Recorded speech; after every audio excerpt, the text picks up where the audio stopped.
Sahana Vavatu, Sahano Bhunaktu, Sahaviryam Karavavahai, Tejasvinavaditamastu, Mavidvishavahai. Om Shanti, Shanti, Shanti. Om, may the divine being look over us lovingly as a mother and father. May the divine being support and nourish us as a mother and father. May we have the strength and skill to study together the art of spirituality. May no misunderstandings arise amongst us. Om, peace, peace. Peace be unto thee, unto us, and to all your beloved children everywhere. O dearly beloved, Hari Om Tat Sat. Hari Om Tat Sat. Well, good morning, everyone, and welcome to our Sunday morning talk. The subject this morning is Sri Ramakrishna's Karma Yoga. And there's some introductory text that Cindy will read.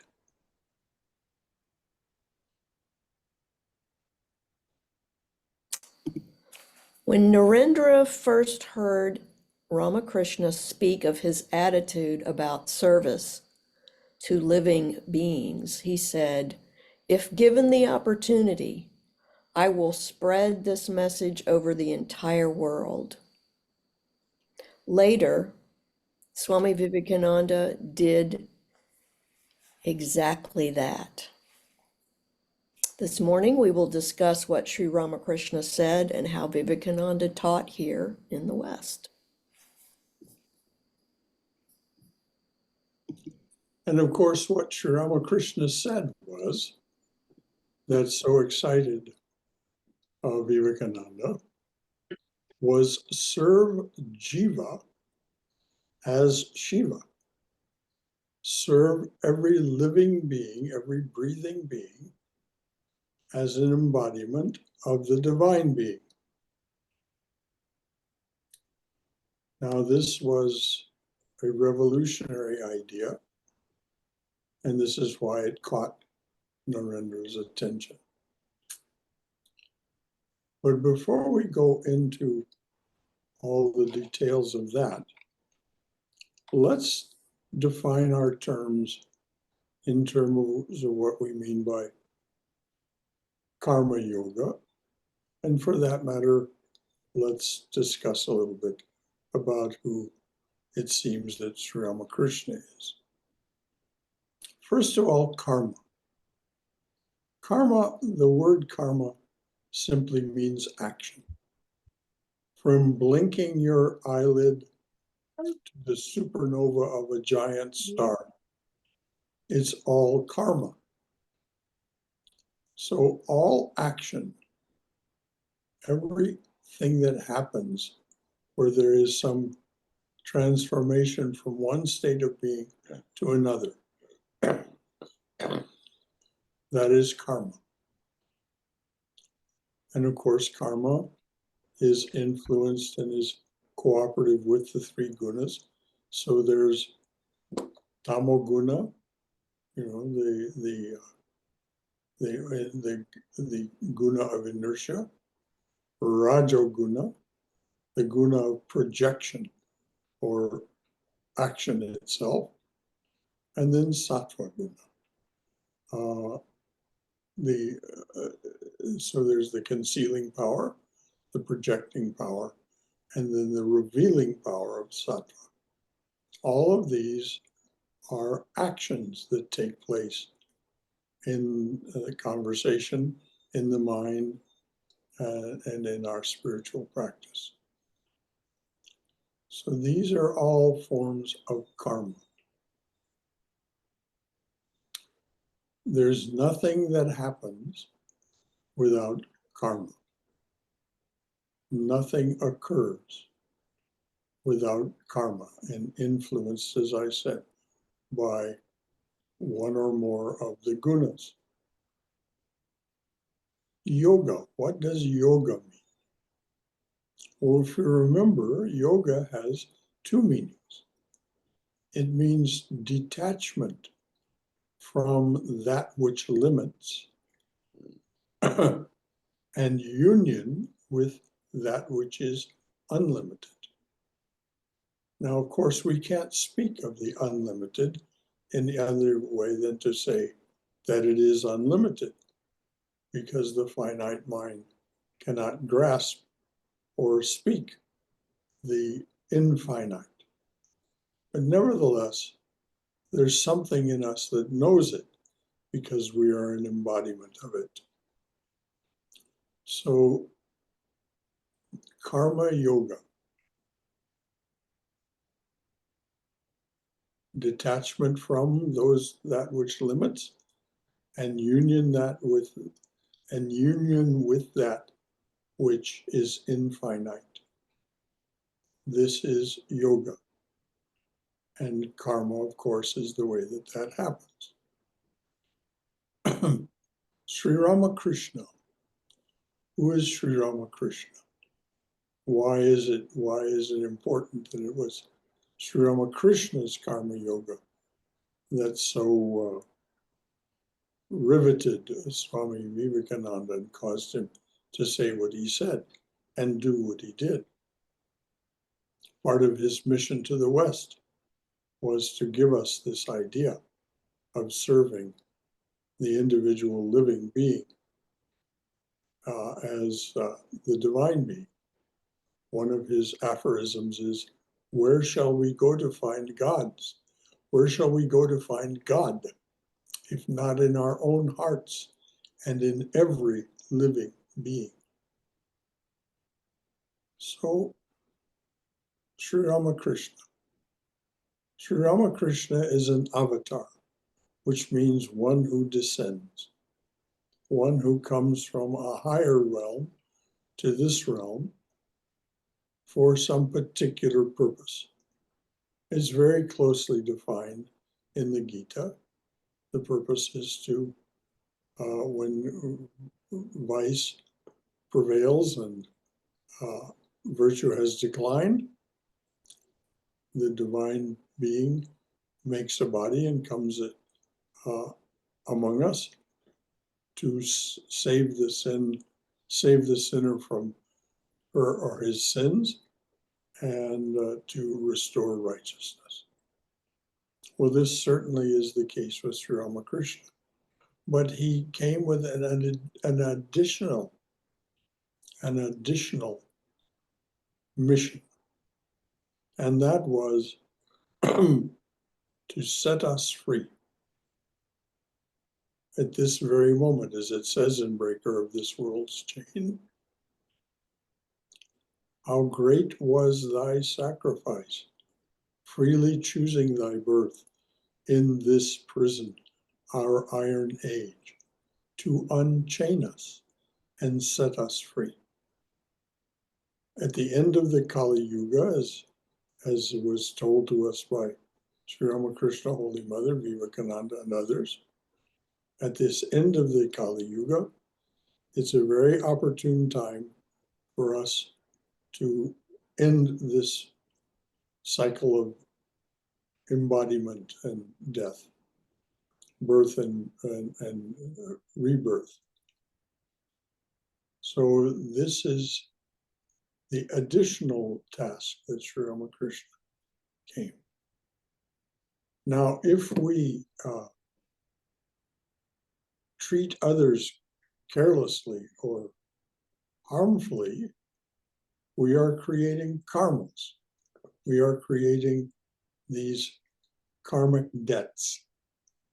So this is why Sri Ramakrishna said, in the way of ahimsa, harmlessness, serve jiva, the individual breathing being, as Shiva, as the divine being. So we've defined karma, yoga, and given some, there's no way of defining Sri Ramakrishna, but given some idea. So before we go on, is there anything that any of you would like to contribute from your own wisdom or experience, or any concern or question that any of this raises before we go on and discuss these things in more detail? Anything at all from anyone? So, Brother Shankara, this is Haima. Good morning and namaste. Namaste, Harma. Thanks for chiming in. And that's why when we are meditating, always Swamiji's and scriptures tell us to focus on our breath. That means we are focusing on Shiva, our chosen ideal. Is that right? Well, that's one way of thinking about it. Yes, there are many ways to meditate, but that is one, yes. Okay. Just wanted to make that comment and clarify. Thank you. Very good. And when we are focusing on the entire, I mean when we're focusing on the holy being, the entirety as it is embodied as Shiva. One way to do that is to follow our breath and think of the breathing as Shiva breathing in and out. Anything else from anyone? Thank you. I'm thinking, Brother Shankara, Yes, Uma. the word namaste itself acknowledges that you are divine, that I worship the divine in you. Namaste. Namaste, found out your divinity. Yes, the divinity in me salutes the divinity in you. Yes. Sri Ramakrishna particularized this by saying, not just recognize it, but serve it. Yes. Serve, be always in an attitude of service toward the other, so that you're not creating these karmas that will bind you to, or make it more difficult for him to free you from another rebirth. Thank you. Very aptly noted. Thank you. Anything else from anyone? Namaste, Brother Shankara. This is Sunil. Yes.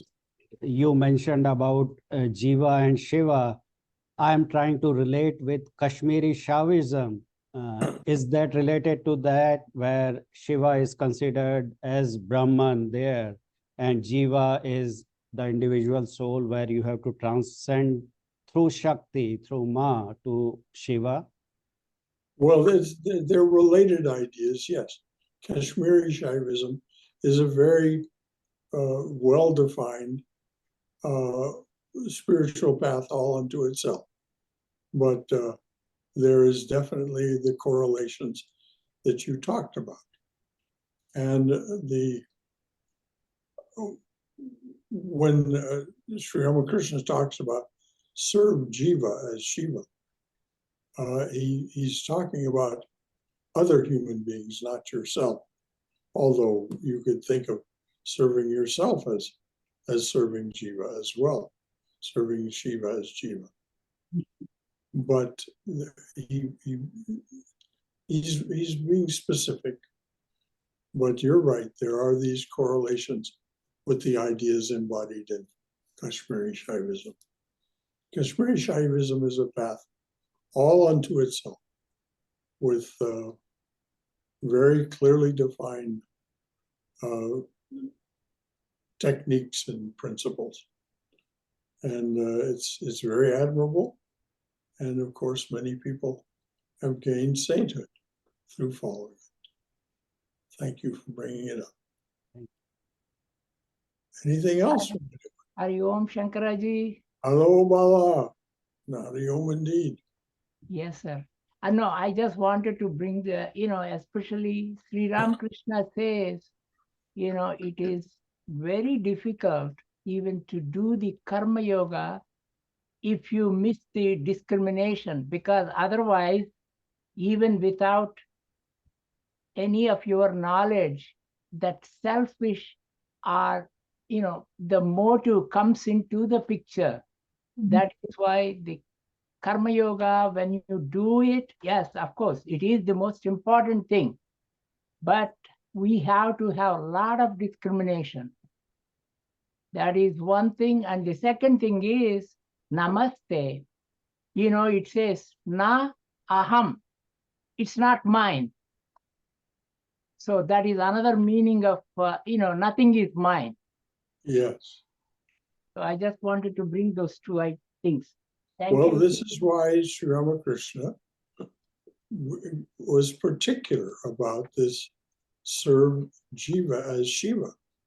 It is a way of giving us a way of discrimination. What is the reality? The reality is not that the living, breathing thing, it is in a limited state, but it is not a limited being. Its being is unlimited. So serve that unlimited self, that unlimited being, the Shiva. So very well remarked. And of course, what you said about namaste is also true. Hey, Shankara, can you hear me? I certainly can. So a couple of things come to mind as you talk about this. One, I read just recently, Ram Dass said that Neem Karoli Baba, his guru, only gave him direct instructions one time. And what he said was, love everybody and always tell the truth. Those were the one instruction he gave. Somewhere, I can't find it online. I almost wonder if I hallucinated this, but somewhere I read online, Neem Karoli Baba said, you've meditated enough, love everybody and always tell the truth. So if anybody can find that quote, I want to know about it. You've meditated enough, love everybody and always tell the truth. Then the other thing I'm thinking about is how this goes back at least to Jesus, telling people, I can't remember the exact quote, but see me in everybody. If you love me, see me in the hungry beggar and feed him, something like that. It's a very old idea. Well, yes, and of course it goes back to before that.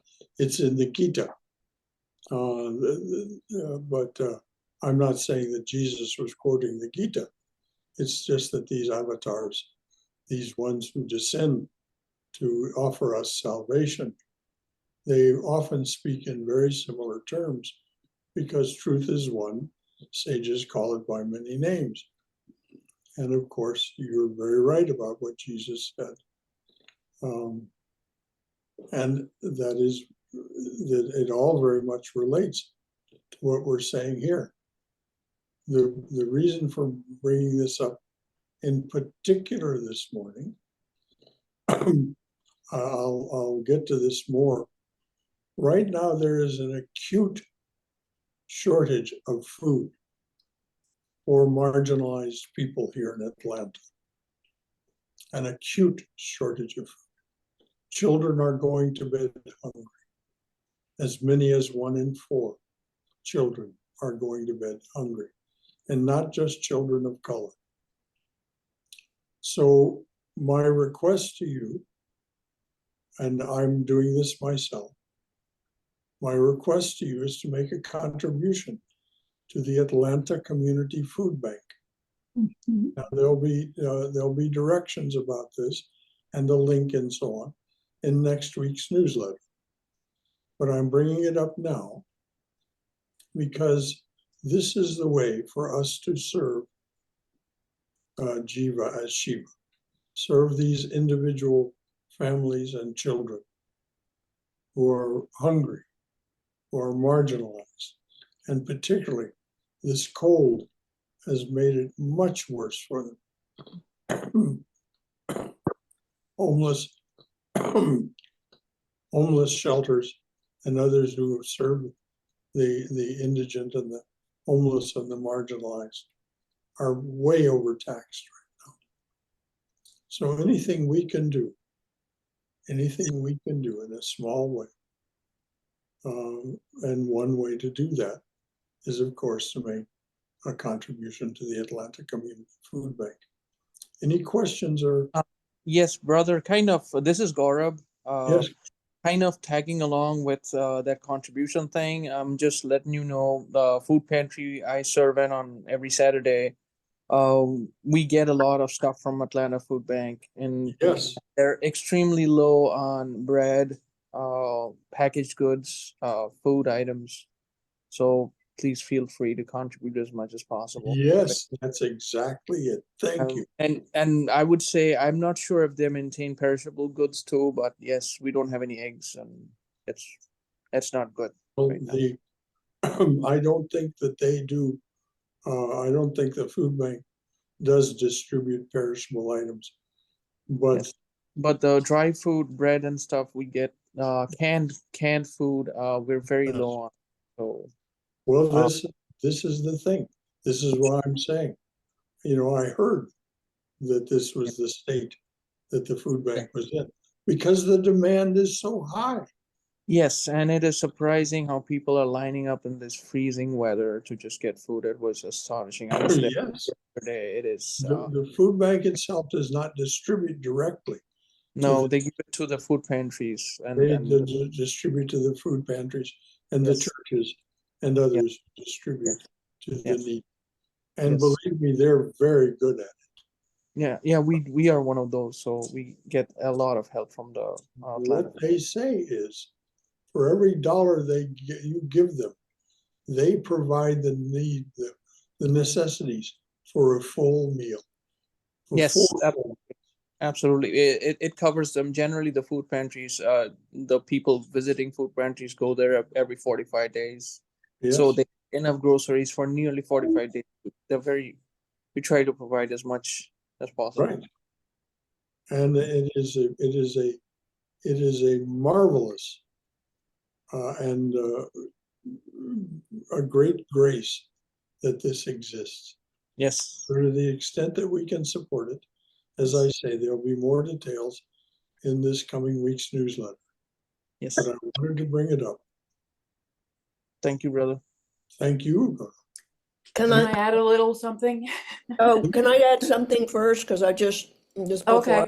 I just dropped a link to the Atlanta Community Food Bank in the chat. Thank Or- you. Or if you have trouble with the chat, you can just Google Atlanta Community Food Bank. What Brother Shankar is talking about, I will be including some text from him and a link, but it's not a campaign for the center like we've done in past years. Mhm. So there's no reason to wait for Exactly. any particular link. It was just going to be the link to the food bank, and you can go and they have a really good website, and you can see what they do, and you can just donate directly to them. Thank you. You're right. And thank you for bringing that up, Cindy. It's not a campaign as we've done in the past. This is just each of us reaching out to them individually as we see fit. And you don't need to identify yourself with this organization or anything of the kind. Just make a donation. That's what I myself am doing. Brother Shankara, Yes, dear. this is sort of following up on Tom's comment about love. I have listened a couple of times to this Professor Arindam Chakravarti. Swami Sarvapriyananda invites him a lot in the New York Vedanta Society. And recently, I think there was some kind of a seminar in India that Swami Medananda had arranged. And the keynote speech was given by this professor, who currently, I believe, is on the faculty at the University of Hawaii. And he is like extremely well read. He quotes like so many philosophical texts and scriptures and whatnot. But the two talks I've heard, at the end, he always comes back to love as being the all-encompassing, I can't need, or it's the basis for everything. And Yes, it is the great motivation. Right. And he did give a great quote from Swamiji, which I can't remember now. But my question is, all these actions build up to help us, I guess, get to that state. How to be in that pure love, no matter what, whether you're doing something or not doing something, or how do we hold on to that?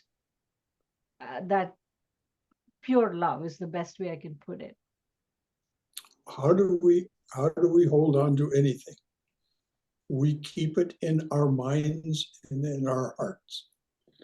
If we focus again and again on and ask the divine, let my motivation be love.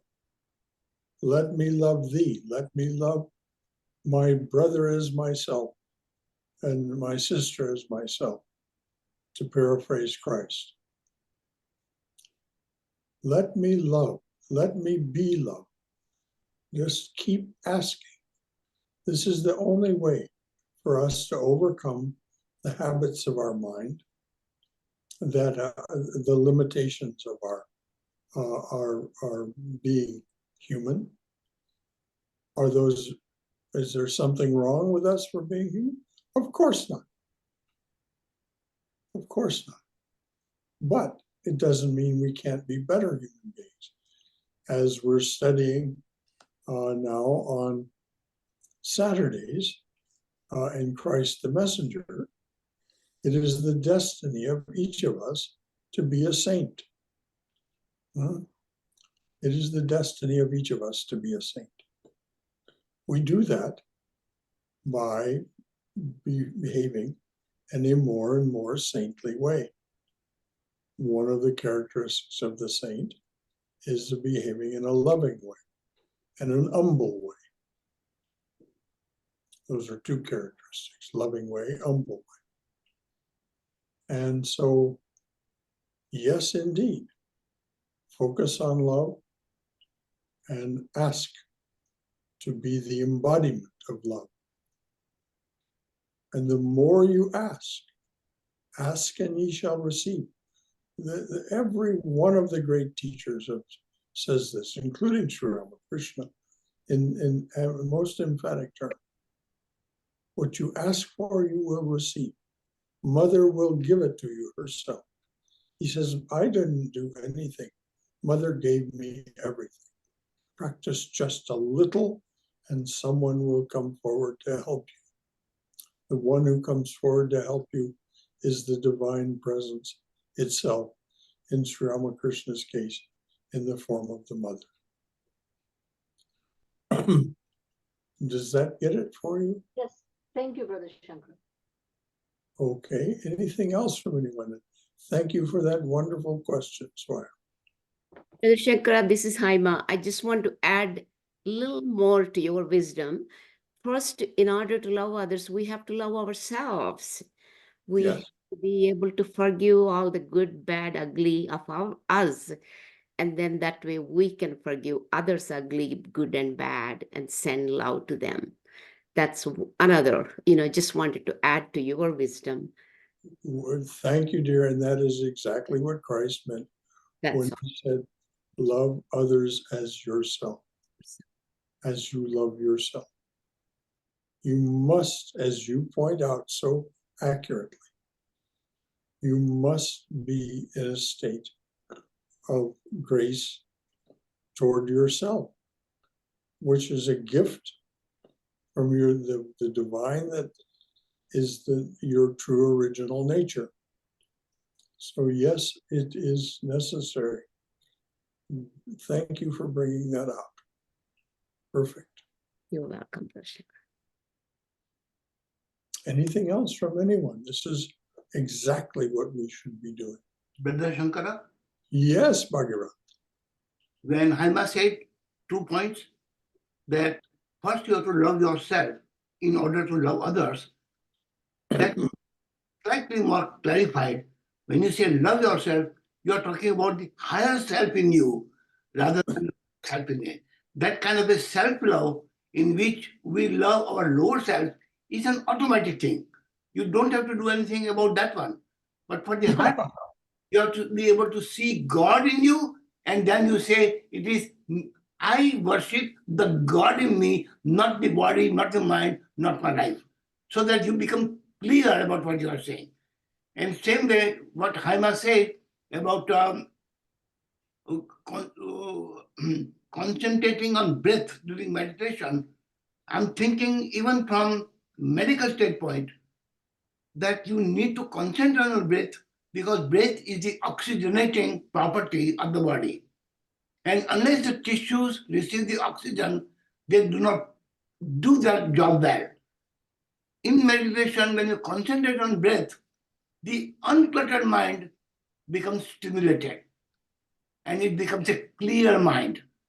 And the clear mind is a receptacle for Shiva. So by concentrating on breath, we are not directly concentrating on Shiva, indirectly by facilitating the process of reaching Shiva to an uncluttered, clear mind. Very, very well said as always, Bhagavad. Yes, we must serve ourselves as Shiva. We are a breathing being. We are a jiva. We must love ourselves and serve ourselves as Shiva. Otherwise, as has been pointed out so eloquently now by two people, you cannot really serve and love others. You must begin with this self-love, this self-forgiveness, this willingness to admit, yes, I'm a fallible human being, but my sainthood is assured as long as I continue to pursue this path and continue to hold these thoughts in my heart and in my mind. These thoughts of love and compassion. Beyond compassion, this is where Sri Ramakrishna went, beyond compassion, to beyond pity, beyond compassion, to the acknowledgement that the other is Shiva. So serve it in that spirit. Anything else from anyone? Brother, I have a thing to. This is it's a personal experience. So, I love myself. I love myself as I'm a child of Divine Mother. But I'm starting to love myself without my ego. I think the ego is the one which draws us back. So we got to be mindful. Yes. And every time I feel like I'm going to be judging, I just take the name of Divine Mother. But just offer that ego to the feet of Divine Mother. Exactly. Along with everything else. That's it. Like everything else, it is her creation. Yes. He created it so that you would be able to deal with the world. Egolessness is only for the most advanced saints that no longer have to in any way encounter the worldly. And that is when you start to get a bird's eye view of your own life. Your body means you're not the doer. You tend to feel, oh, it's okay. Yes, exactly. Thank you as always. And thanks for being straightforward about your personal experiences. Anything else from anyone?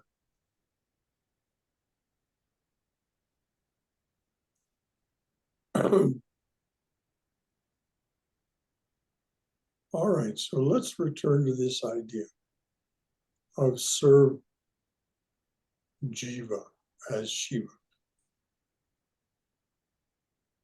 Of course, there's doing things like donating to the Atlanta Community Food Bank. But it goes way beyond that. We live in a world of relationships.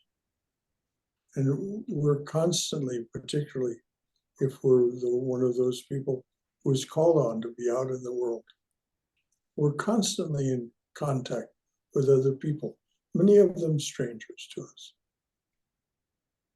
Each of those is Shiva in the form of a jiva. we will transform those people's lives, if only for a moment, if we see them and interact with them in that way. It doesn't matter if you're dealing with a supermarket checkout clerk or somebody who helps you find something on a shelf. If you just hold that thought as you're dealing with them, I am dealing with the divine person.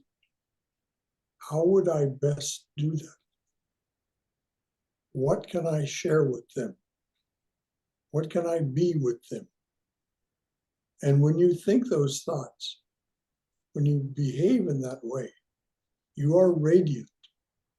This is the dawn of your sainthood. This is one of the characteristics of the saint. When they come into the room, everyone turns to look at them, not because they've said anything or done anything overt, but simply because they are radiant. You've been in their presence. You've been in the presence of people for whom you have that feeling. So start being that. Start being that every moment that you can bring yourself to think that way and be that way. As you're out in the world, transform the world just a little bit by serving Shiva, the divine being in everyone and everything, as serve that as Shiva. Any other comments or questions from anyone?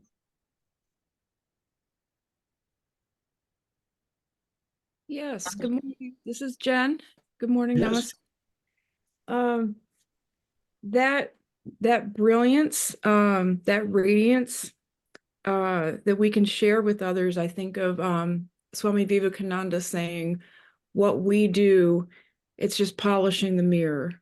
And I think of that a lot in family relations and miscommunications that my daughter, that we're not reflecting who we really are with that dusty, grimy mirror. So doing that work we can do.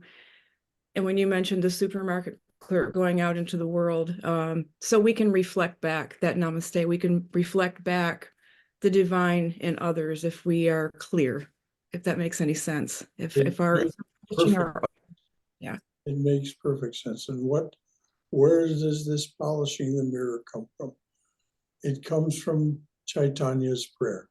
This is where Vivekananda quotes from it. And what does it say?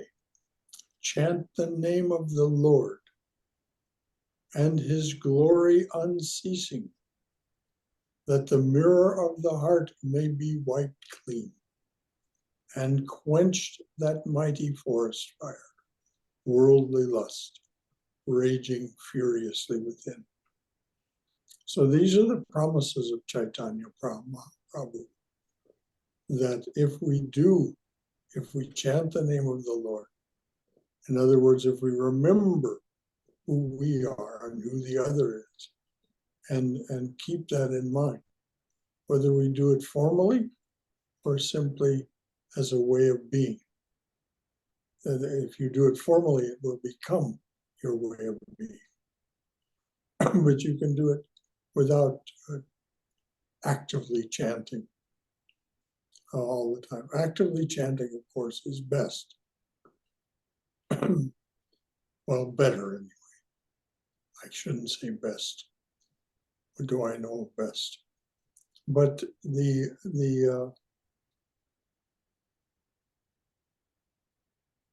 you're so right, Jen. And that is just translating namaste into the interaction between you and the other. Thank you. Thank you. And when you say actively chanting the name of the Lord, that could be repeating our mantra, could it not? Oh, absolutely, Brahmadas. Absolutely, it is. Your mantra is that. and is because of that mantra was given to you in the way that it was through initiation, it is extraordinarily powerful because it comes directly down through apostolic succession from Sri Ramakrishna. So it's extraordinarily powerful and is transformative not only for you, but then you become transformative in the world because of the radiance that you project by doing that. Thanks for bringing that up. Very good, because after this meeting, I'll be running some errands. So I'll remember to actively chant the name of the Lord as I do that. Thank you. There you go. And when you interact with other human beings, as you run your errands, just think, this is not just another piece of protoplasm I'm dealing with here. This is Shiva. This is Shiva. So let me interact with this person as Shiva. And boy, howdy, will you surprise them. You know, most people never, or very rarely, get treated in that way. And it's not like you're making an elaborate plan of how to do it. You simply respond from that place within you to that place within them, which is the meaning of namaste. You embody and portray namaste. Whether you say the word to them or not, doesn't matter. Thank you, as always, Prabhupada. Brother I often have the song by George Harrison, and good morning, everybody. Good morning. Good morning. Sing in the name of the Lord and you'll be free. That song really goes through my head so many times. I don't know if you're all familiar with George Harrison. Can you sing a little of it? Sorry? That's not My Sweet Lord, right? That's something else? No, it's another song, yeah. Could you put a link to the YouTube video in this chat? I'd like to check it out. Thanks. Oh, sure. I'll try to find it. That's kind of high. What's the name of that song? What's the name of the song, Eric? And chanting the name of the Lord and the names of the Lord, and you'll be free. Chanting the names of the Lord and you'll be free. It's a wonderful song, and I tend to have it go in my head a lot. Well, as I say, if it's going in your head, can you sing a little of it for us, or if that's? It's early in the morning. The name of it is "Awaiting on You All." Awaiting on You All is the name of the song. Awaiting on You All. So it's like a chant in the name of the Lord and you'll be free. That comes along, yeah, because he was very much into bhakti yoga and that. Oh, yes, he was, yes, and karma yoga. He was a great karma yogi. So excellent, thank you. Brother Shankara. So when we interact with people around us, whether it's a supermarket or those we know, some of it is cultural, the pleasantness, the politeness. What struck me coming from India to America was the American culture of just saying hello. You're walking on the street, say hello to somebody, be pleasant. At least that was not my experience in India. Maybe from some other people it might have been. So it's a very cultural thing to say hello, give a smile, whether you know the person or not. But to see somebody as Shiva, whether I think you said it, like you don't have to say anything, but you have to feel from within that you're interacting with Shiva.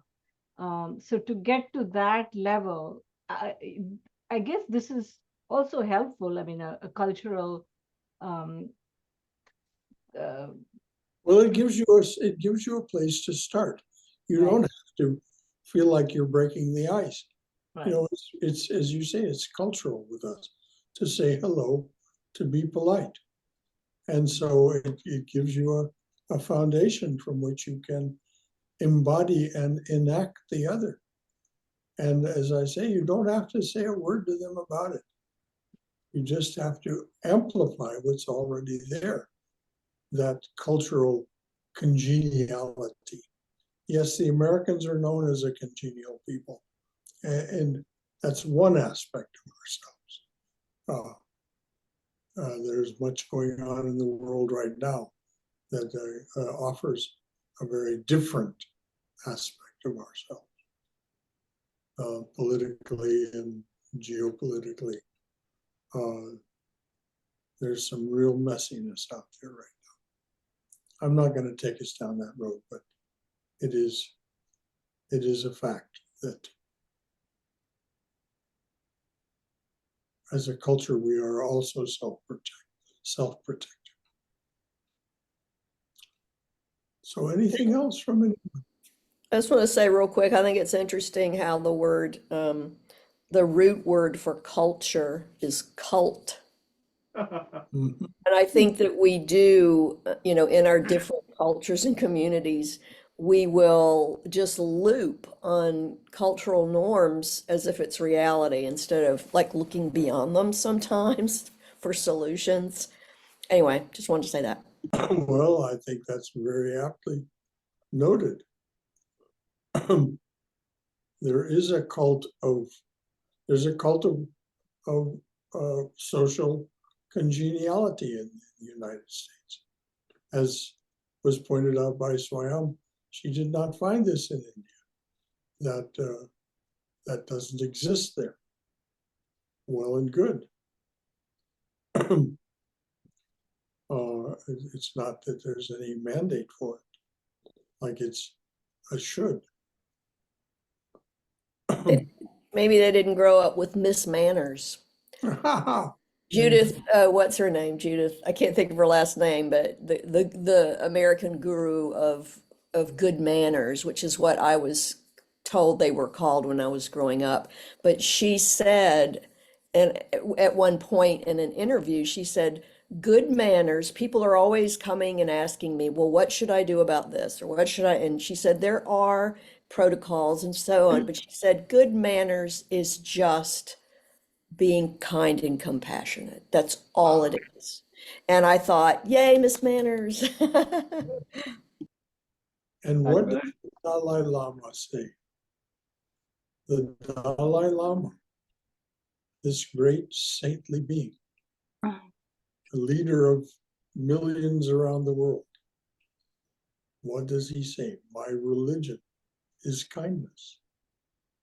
My religion is kindness. And you know that comes from this recognition of the divinity in others, of love of himself as the divine and the love of the other as the devil. He could not practice that kind of kindness, which if you've read about him as I have, and I'm sure many of you have read about him, heard about him, he practices that kindness.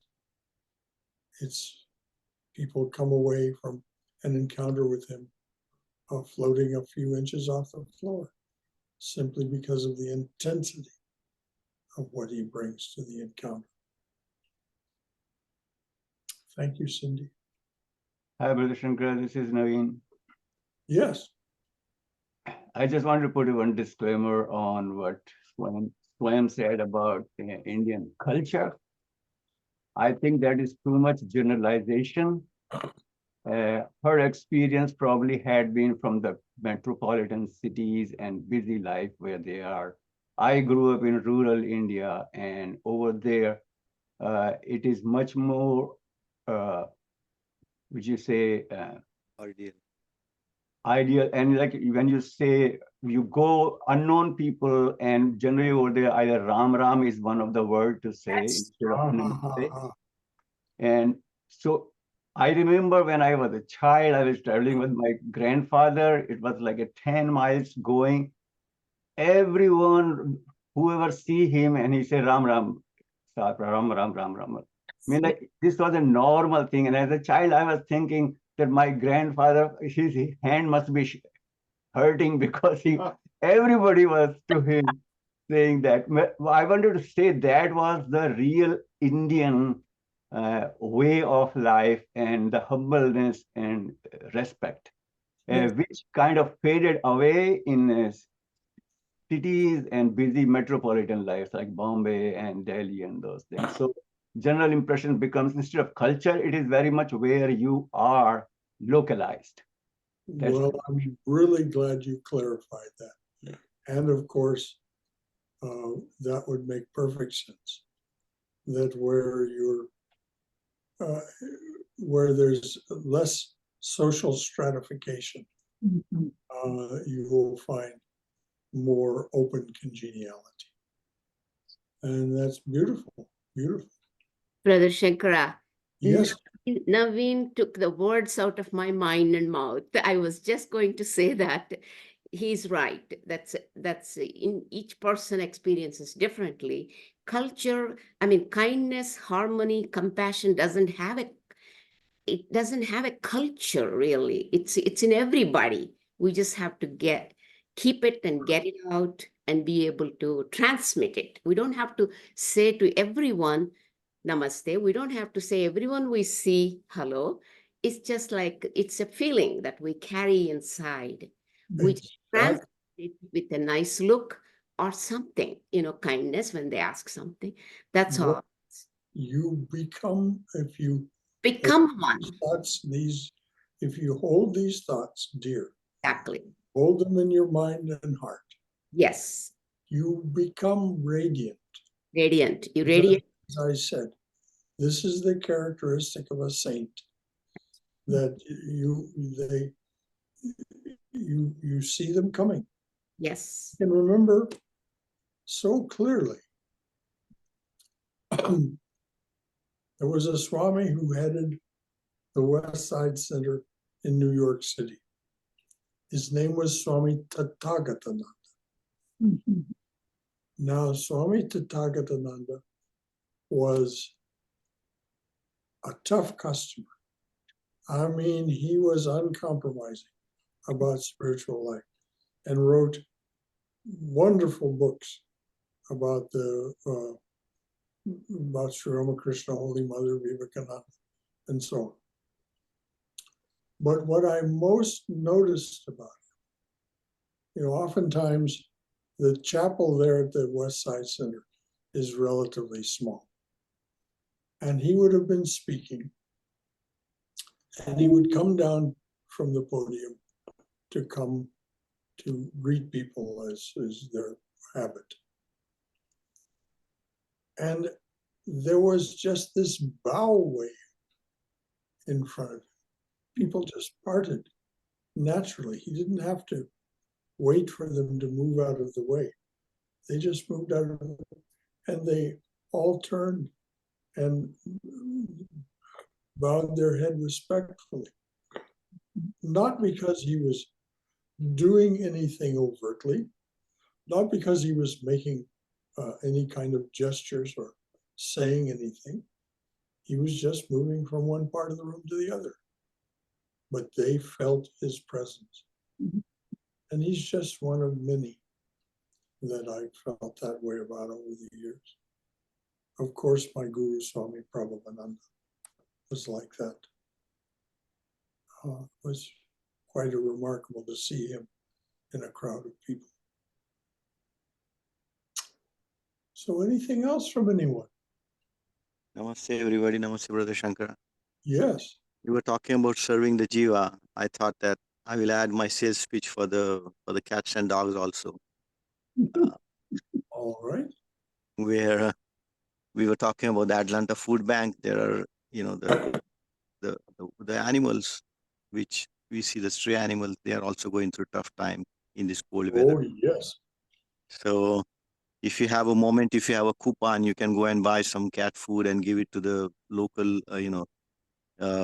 animal shelter or something like that, or maybe $5, $10. It's because they are also, if you have old clothes, blankets or something, you can donate that. But it's definitely very, very brutal. I take care of it. Thank you for bringing that out. Yeah, because it's for them, they are sick and hurt and whatnot. I try to give them medicine, antibiotics or cream or whatever apply, but they cannot even talk. We have to figure it out. So I just thought that, you know, Yes. him also with the Shiva. You can buy little warm cat houses. You can put them on your porch. Yeah, I do Oh. have. I have 2 cat houses I have put, and I also put hot pads inside, electric pads, so that they are Right. comfortable, and there are blankets and everything around. So Exactly. yeah, there are 3-4 cats will go and sit in there because this is really brutal. And so yeah, I take Oh, care of yes. that. And I put some warm water there and some soup, sometimes dry Oh, cat that's food. excellent. So good. So And the good. water freezes, and I saw that this morning, 4 o'clock, when I turned the camera on, I saw a cat licking the piece of ice because it was so thirsty. There is no water around. So, it's bad. So I just poured some hot water there. So it's just basic necessity of drinking water also not available to these poor, animals, which breaks my heart sometimes because everything freezes. Jiva means that which breathes. So all living beings are jiva, all breathing beings. Where shall we go to find God if not in our own hearts and we can paraphrase Swamiji, and in every breathing being. So thank you, Shailesh, for that. And you will be Yes. surprised. There are so many other, like there's a possum which will come and sit inside the cat house, and they will not fight. Yes. Yeah. Oh, yes. And they will not fight, because I've heard that possum and cats will fight, but I've seen sitting next to each other 1 feet away, and they will not fight. Or I also saw, so I don't know, it's just there's nothing for them to fight about. Yeah. You give them food, water, warm place. Why fight? Why Yeah, make things exactly. more difficult? I have somehow lots they of might, yeah. I have lots of possums and the outdoor cats and the possums.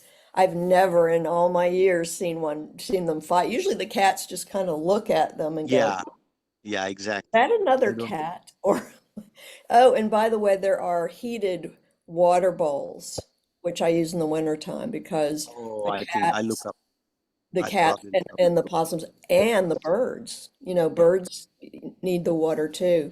But Yeah. I want to report to everyone that I saw a very rare form of Shiva at the Vedanta Center just a few days ago when I was there. I was leaving, and right there on the grass by the parking lot was an armadillo. And I've never seen an armadillo in this part of the world, but apparently they are migrating this way. And I had a little chat with Shiva the armadillo. It was very cute. And if you're on Facebook, there's and you follow the Vedanta Center, I tagged the center and said, here's our armadillo. So here you are. Sorry, sorry for my ignorance. Can you describe what is armadillo? I never saw it. Armadillo is what she said. It's like an armed small animal that usually lives in Florida. I've never seen them here in Georgia. I haven't. Uma, I will They send live you throughout the video. They live throughout the southeast, from Texas over this way. You often see them by the roadside. Unfortunately, sometimes because Yes. they've been hit by a car. Yeah. Very slow moving, though they can scamper quickly if they need to. But in any event, they're a remarkable ground living. They live in burrows in the ground. Yeah. And eat grubs. Their main diet is grubs. Cindy told me that. I didn't know that. They also love fire ants and will destroy every fire ant hill in sight. Apparently, they're not affected by the venom from the bites. I'm going to drop this. If you're on Facebook, you'll be able to see this, but It's 12 o'clock. oops.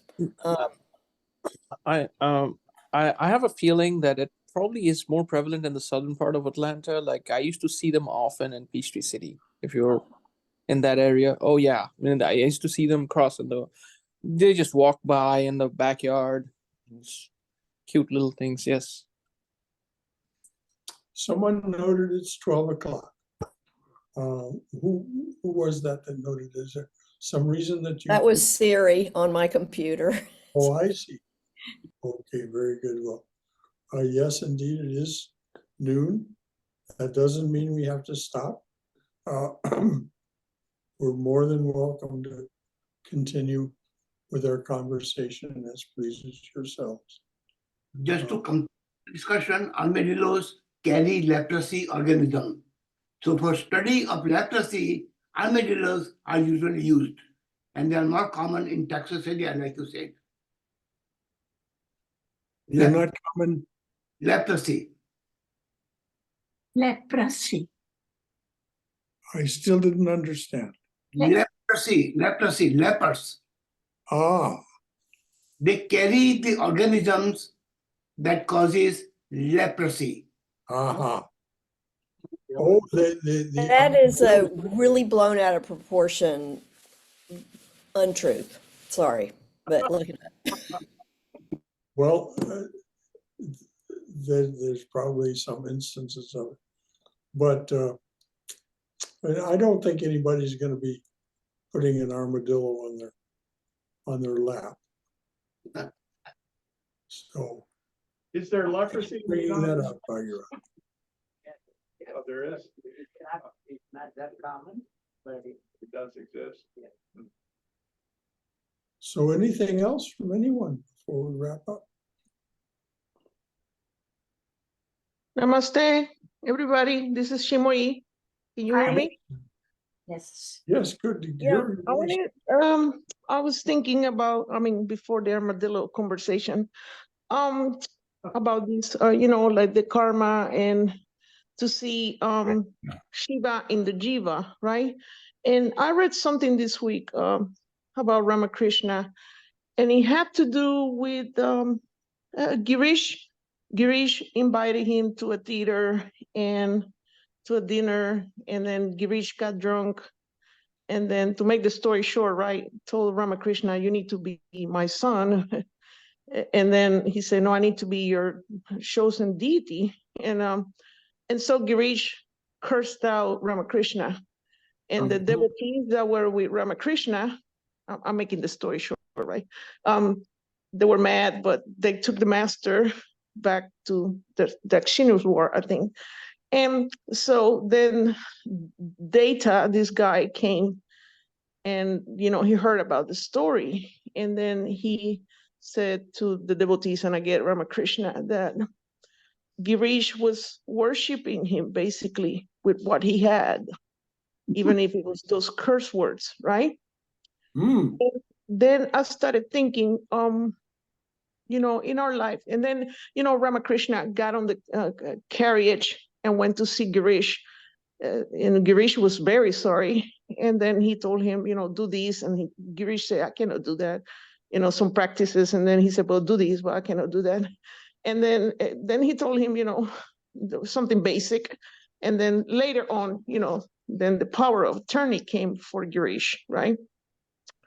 And I like the stories about Girish and Ramakrishna because it shows his mercy, to clear somebody's sins, what we're talking about karma, right? And it is, we live in difficult times, people say, and people don't like the darkness, they only like the light. And without darkness, we wouldn't know light. And so in my interactions, which is difficult, I know, I try to see in those difficult or dark so-called interactions that the other Shivas, and we are Shiva as well, are worshiping us with what they have, Very just well said. ignorance, and it is difficult, of course. Yeah. But we have to remember, without darkness, there's no light, and it's all the play. It's all under, it's not Brahman, but Ishwara, and everything under, Maya, and it's all part of the play. and there's got to be, good characters, bad characters. But nevertheless, they're characters. And that helps me on my daily interactions because, people rub you the wrong way. Politics are crazy and rub me the wrong way. But you got to take a step back and see that, like you said, it's all one. And I was just thinking about that, about the master and how he humbled himself. I mean, he went to go see Girish, he didn't have to. But Girish was doing the best he could. And so is other people, And that's all I got. Thank you. Namaste. Thank you very much. And it's always good to hear from you. And it's good that you're reading these things and thinking about them. And yes, we would not know darkness. We would not know light without darkness. And others are offering us the best that they have to offer, whether they're thinking about it or not. And oftentimes, of course, they don't think about it. But that's what they have to offer.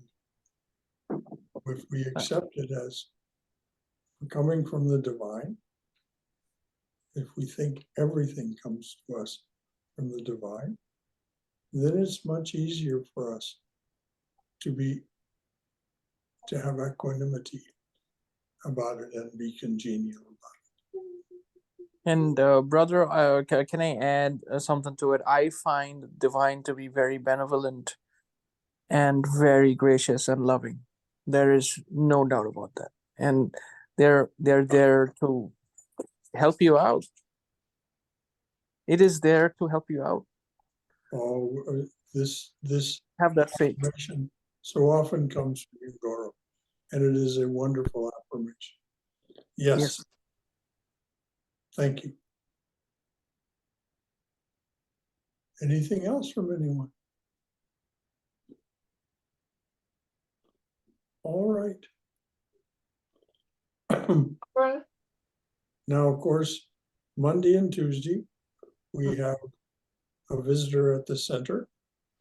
With any luck, I'll join you over there. People are being sent to bring me there. So I'll join you over with our visitor.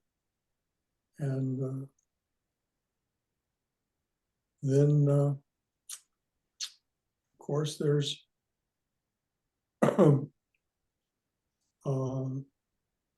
Wednesday class, Saturday class, and next Sunday's talk. Shankara? Yes, dear. There's also a potluck on Monday after the 6:30 talk. Oh, very good. And just would you tell us who it is that's coming? I've forgotten the name. Well, I'm not sure I'm pronouncing it correctly, but it's spelled Sumanasananda. Sumananda. Yes, and that's Sumanatananda. He's Swami Sarvadevananda's new assistant. Right. So. And I also wanted to give a heads up to folks that Yogatmananda is coming March the 2nd and 3rd. And wonderful. So that information, I believe Cindy said, is already on the website. He'll give a retreat on Saturday, and he'll give a talk on Sunday morning of that weekend. Wonderful. For those of you who don't know Yogatmananda, if you want to meet an embodiment of the word saint, come and be in his presence. He is radiant in the same way that I mentioned Tathagatananda is. It's very different, but it's the same. It's the same spiritual radiance, just broadcasting from him. He's definitely connected with the ultimate power source. Any other words of wisdom or love or exclamation from any of you? All right, dears. Until next time, look forward to seeing you for Swami Sumatananda. Sumanatananda. Sumanathananda. Monday. It's all a bunch of S's. Sumanasananda. Yeah, it's Suman Sananda. Yeah, Suman Sananda. Sumanasananda. Sumanasananda. All right. Yeah. All right. Kept saying, and everybody kept correcting me. All righty. Until later, everyone. What's the name? Bye. What's in the name? What's the name? Jai Shri Guru Maharaj Ji Ki Jai. Durga Durga Durga. May we be safe. May we be healthy. May we be cheerful. May we have peace of mind. And may the divine being, as the mother and father that introduces the prayer, that's in the prayer that introduces these sessions, may we be aware that that mother father being has us in a loving and protective embrace. So Jai Shri, may we be well and in bright spirits. And until the next time we see one another, Jai Ma, Jai Ma, Jai.